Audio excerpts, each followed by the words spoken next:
সমগ্র জগৎকে কোন প্রক্রিয়ায় বশীভূত করা যায় এবং সমগ্র জগৎকে বশ করবার কি উপায় আছে।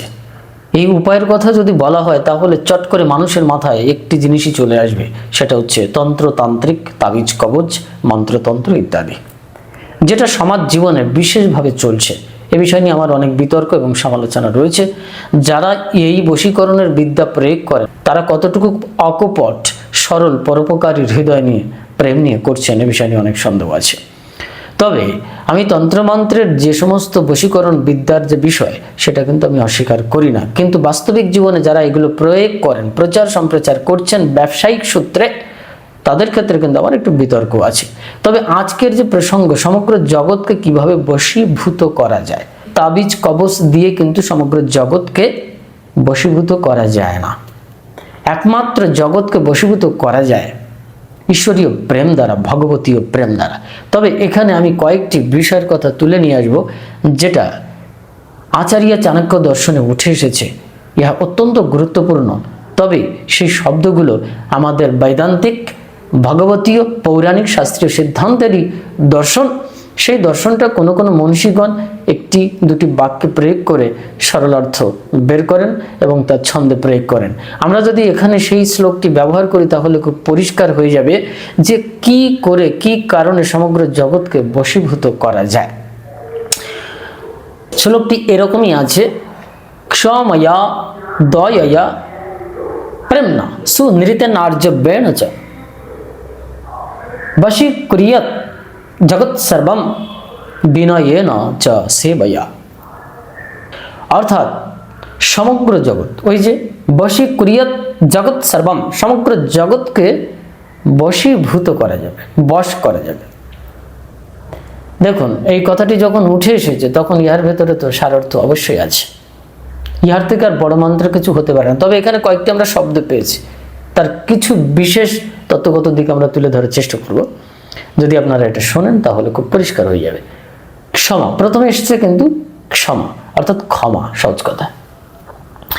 এই যে ক্ষমা, তারপরে এসছে দয়া, তারপরে এসছে প্রেম, তারপরে এসছে সুনৃত বচন, ঠিক আছে, তারপরে এসছে বিনয়, সেবা। ইহার ভেতরে আরো কয়েকটি শব্দ অ্যাকচুয়ালি আসবে। অর্থাৎ আপনার ভেতরে ক্ষমা যে শক্তিটি, সেই ক্ষমা বোধ এবং ক্ষমা করার মানসিকতা, সেটা থাকতে হবে। তারপরে চলে আসছে সমগ্র জগৎকে অকপট হৃদয়ে প্রেম করা, সমগ্র জীবের প্রতি অকপট হৃদয় প্রেম করা, মানসিকতা। এই প্রেমটা কিন্তু এত সহজ বিষয় নয়। তবে আপেক্ষিকভাবে, সাধারণ দৃষ্টিকোণ থেকে আমরা কিছু মানুষের ভেতরে, কিছু প্রাণীর ভেতরে এই প্রেমকে লক্ষ্য করি। যাদের ভেতরে কিছুটা মনুষ্যত্ব আছে তাদের ভেতরে এই প্রেম দেখা যায়। তো যার ভেতরে এই প্রেম কাজ করবে, বুঝতে হবে যে তার ভেতরে এই বশীকরণ করবার শক্তিটা রয়েছে। এই জন্য কোনো মানুষকে একটি তাবিজের দ্বারা বশীভূত করা, সেটা সাময়িক, সেটা বাস্তবিক পক্ষে সমাজ জীবনে যেটা আমরা দেখি সেটা সম্পূর্ণ একটি ভ্রষ্টাচার। এবং কতটুকু যে কার্যকরী হচ্ছে, কতটুকু ফল সুফল হচ্ছে, এ বিষয়টি অনেক বিতর্ক। আমার কাছে এরকম প্রচুর রিপোর্ট আছে সম্পূর্ণ নেগেটিভ, কিছুই বাস্তবিক পক্ষে হচ্ছে না, শুধু নামে মাত্র চলছে। কিন্তু প্রকৃতপক্ষে কোন তাবিজের দ্বারা সমগ্র জগৎকে বা প্রিয় মানুষকে বশ করা যেতে পারে, সেটা হচ্ছে প্রেম, অকপট হৃদয় প্রেম করা। এই যে জিনিসগুলো উঠে এসছে না, এখানে আমি একটি বিষয় বলবো, সেটা হচ্ছে সেবা। সেবা সম্পূর্ণ একটি গুরুত্বপূর্ণ বিষয়। আপনি যে প্রেম লাভ করবেন তা কিভাবে লাভ করবেন, আবার সেবা করবেন কিভাবে, সেবা করার মানসিকতাটা কেন আসবে, দয়া করার মানসিকতাটা কেন আসবে। সহজ কথায় দয়া, প্রেম, মহব্বত, এগুলো মানুষের ভেতর কখন জাগে, জাগ্রত হয় জানেন? যখন মানুষের হাইপোথ্যালামাস, আমাদের মস্তিষ্কের হাইপোথ্যালামাস জাগ্রত হয়, অ্যাক্টিভ হয়, এবং সেটা সত্য গুণাশ্রিত হয়ে ওঠে। অর্থাৎ আধ্যাত্মিক প্রক্রিয়ায় যখন সেটাকে অনুশীলনের দ্বারা তাকে জাগানো হয়, তখন আমাদের ভেতরে বিবেক, চৈতন্য সত্তা জাগ্রত হয়। তখন সেই ব্যক্তির মস্তিষ্কে প্রেম, মহব্বত, দয়া কাজ করে। যদিও পশু শ্রেণীর ভেতরে হাইপোথ্যালামাস, বিজ্ঞানের পরিভাষা আজকে পর্যন্ত জানা যায় ইনঅ্যাক্টিভ বা নেই বললেই চলে, থ্যালামাসটা আছে। কিন্তু মানুষের মাথায় থ্যালামাস এবং হাইপোথ্যালামাস দুটোই আছে। এই হাইপোথ্যালামাস থাকার কারণে মানুষের ভেতরে রূপান্তর, বিবর্তন, প্রেম, মহব্বত, দয়া ইত্যাদি কাজ করতে পারে। যখন কোনো মানুষের এই হাইপোথ্যালামাস তথা শ্রীমদ্ ভাগবত গীতা উপনিষদের পরিভাষায় সুনিশ্চয়াত্মিকা বুদ্ধি তথা বিবেক ইনঅ্যাক্টিভ থাকে, তখন তার এগুলো মনুষ্যত্ব কাজ করে না। তার মানে দাঁড়াচ্ছে আপনি জগৎকে বশীভূত করবেন কিভাবে? এক কথায় আপনাকে আধ্যাত্মিক হয়ে উঠতে হবে। আর এই আধ্যাত্মিকতার ভেতরে যখন আপনি নিজেকে পরিচয় দেওয়ার চেষ্টা করবেন, তার কিছু আনুষঙ্গিক, কিছু প্রসঙ্গত, কিছু গুণাগুণ, কিছু বৈলক্ষণ আসবে। তার ভেতরে কিন্তু দয়া, ক্ষমা, প্রেম এবং সেবাবোধ, সেবা করার মানসিকতা, সর্বোপরি সমগ্র জীবকে অকপট হৃদয়, প্রেম করবার হৃদয়, হৃৎপিণ্ড যদি থাকে, তাহলে অবশ্যই আপনি সমগ্র জগৎকে বশীভূত করতে পারেন।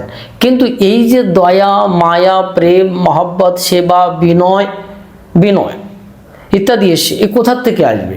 এগুলো আসতে গেলে কিন্তু আপনাকে আধ্যাত্মিক চর্চার ভেতরে থাকতে হবে, এবং সেই আধ্যাত্মিকতার সুদৃঢ় ফাউন্ডেশন যেটা, সেটা কিন্তু না তপস্তপ ইত্যাহুর ব্রহ্মচর্যম তপোত্তমম। উত্তম তপস্যা হচ্ছে ব্রহ্মচর্য। যখন কেউ এই ব্রহ্মচর্য সাধন করে, তখন সে ঊর্ধ্বরেতা সম্পন্ন হয়। আর ঊর্ধ্বরেতা সম্পন্ন ব্যক্তি ভক্তির সাধন বা প্রেমের সাধন করতে করতে 8টি সোপান আছে, সেই সিঁড়ি ভেদ করেন। তখন তার ভেতরে প্রেম অন্তিমে এসে প্রকট হবে। তো আপাতত এটা ভগবত প্রেমের কথা আমরা এখানে ধরছি না। আপাতত আমরা যে প্রেমের কথা বলছি সেটা হচ্ছে মানবীয় প্রেম। কিন্তু সেই মানবীয় প্রেমও জাগ্রত করতে গেলে আপনার কিন্তু আধ্যাত্মিক অনুশীলনের ভিতরে থাকতে হবে, এবং ধর্মীয় চর্চা, বেদ, বেদান্ত ইহার সঙ্গে আপনাকে থাকতে হবে। যদি এইগুলো হয়, কম বেশি সাধন তপস্যার ভেতর থেকে আপনার ভেতরে দয়া, মায়া, মহব্বত, বিনয়, সেবা বোধ জাগ্রত হবে, তখন অটোমেটিক আপনি সমগ্র জগতের কাছে প্রিয় পাত্র হয়ে উঠবেন, এবং সমগ্র জগৎ আপনার কাছে আধ্যাত্মিক পরিভাষায় বশীভূত হবে। কিন্তু বর্তমান যে ব্যভিচার সম্পন্ন ভ্রষ্টাচার এসেছে, সেই পরিভাষায় তন্ত্র, তাবিজ, কবচের ইত্যাদি পরিভাষায় যে বশীকরণ বিদ্যা, সেই রকম কিন্তু নয়। এটা সম্পূর্ণ বিশুদ্ধ প্রেমাত্মিক ব্যাপার। যাই হোক, জয় মা।